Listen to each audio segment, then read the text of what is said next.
حامدا و مصلیہ اما بعد فقد ختم نبوت سے مسلمانی سلامت ہے، ورنہ اے مسلمانوں قیامت ہی قیامت ہے۔ ہمیں جب رسالت میں سدا سرشار رہنا ہے، ابھی ختم نبوت پر بہت ہی ہوشیار رہنا ہے۔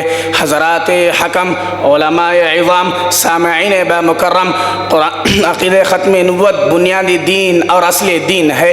چونکہ قرآن کریم میں 100 سے زیادہ آیتیں آئی ہیں اور 200 سے زیادہ احادیث مبارکہ وارد ہوئی ہے جو ختم نبوت کی تائید و تصدیق کرتی ہے، لہٰذا قیامت تک کسی قوم، کسی ملک یا کسی زمانے کے لیے رسول اللہ صلی اللہ علیہ وسلم کے بعد کسی نبی یا رسول کی ضرورت باقی نہیں۔ سامعین محترم، فرمان رسول ہے انہ سیکون فی امتی 30 کذابون کلہم یزعم انہ نبی لا نبی بعدی کے مطابق جھوٹے مکار اور مدعیان نبوت کا سلسلہ آپ علیہ السلام کے عہد مبارکی کے آخر میں سب سے پہلے مسیلمہ کذاب نے یمامہ میں شروع کیا، حارث نے دمشق میں، اسود عنسی نے یمن میں، طلحہ اسدی نے خیبر کے مضافات میں، مغیرہ بن سعید کوفہ کے قریب، بیان بن سمعان عراق میں، صالح بن طریف مغرب اقصی میں، بایزید روشن جالندری ہندوستان میں، مرزا غلام احمد قادیانی بھی ہندوستان میں، اور شکیل بن حنیف بھی ہندوستان میں،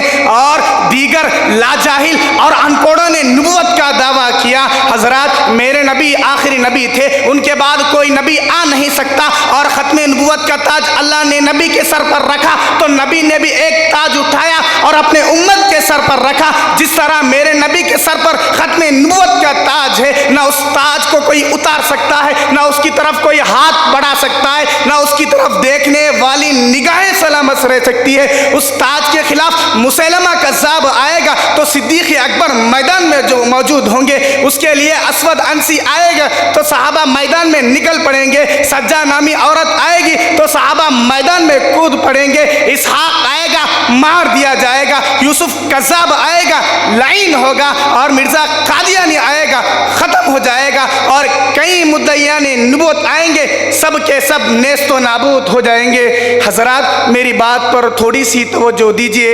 ایک شہید نبوت ہوتا ہے اور ایک شہید ختم نبوت ہوتا ہے، تو چلیے سیرت مبارکہ کے اوراق کا مطالعہ کرے تو پتہ چلتا ہے کہ دورہ نبوی میں مکمل 23 غزوات ہوئے، ان تمام میں کفار نے کہا ہم نبی نہیں مانتے، وہاں جو اس کے دفاع کے لیے جان دیتا ہے اسے شہید نبوت کہتے ہیں۔ اور اگر دور صدیق اکبر کی جنگ یمامہ کو دیکھتے ہیں، معلوم ہوتا ہے کہ وہاں نبی تو مانتے ہیں لیکن آخری نبی نہیں مانتے، وہاں جو جان دیتا ہے اسے شہید ختم نبوت کہتے ہیں۔ شہید نبوت بھی ہمارا ہے، شہید ختم نبوت بھی ہمارا ہے۔ شہید نبوت کو سعید کہتے ہیں اور شہید ختم نبوت کو حبیب کہتے ہیں۔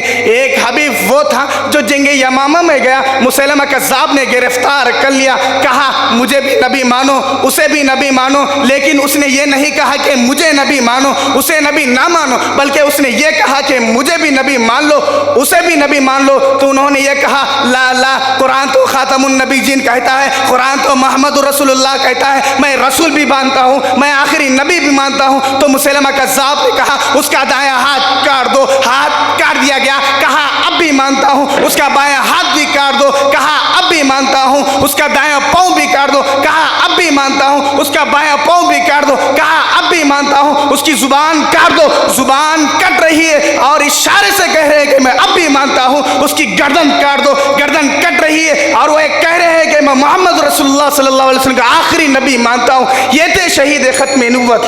شہید نبوت بھی ہمارا ہے، شہید ختم نبوت بھی ہمارا ہے۔ یہ پیغام جب مدینے میں پہنچی تو ام حبیب نے فرمایا اے اصحاب پیغمبر بتاؤ تو صحیح، میرا بیٹا جنگ یمامہ میں گیا تھا، کیا بنا اس کا؟ میرا بیٹا جنگ یمامہ میں گیا تھا، کیا بنا اس کا؟ صحابہ نے عرض کیا اس کا ہاتھ کاٹ دیا گیا، اس کا پاؤں کاٹ دیا گیا، اس کی زبان کاٹ دی گئی، اس کا گردہ کاٹ دیا گیا۔ ام حبیب نے ایسے عجیب تاریخی جملے کہے، ام حبیب نے ایسے عجیب تاریخی جملے کہے جسے تاریخ نے اپنے سینے میں محفوظ کیا۔ ام حبیب نے فرمایا لہذا اليوم ارزعتہ، میں نے آج کے دن کے لیے اپنے بیٹے کو کو دودھ پلا کر جوان کیا تھا. اسے کہتے ہیں شہید ختم نبوت.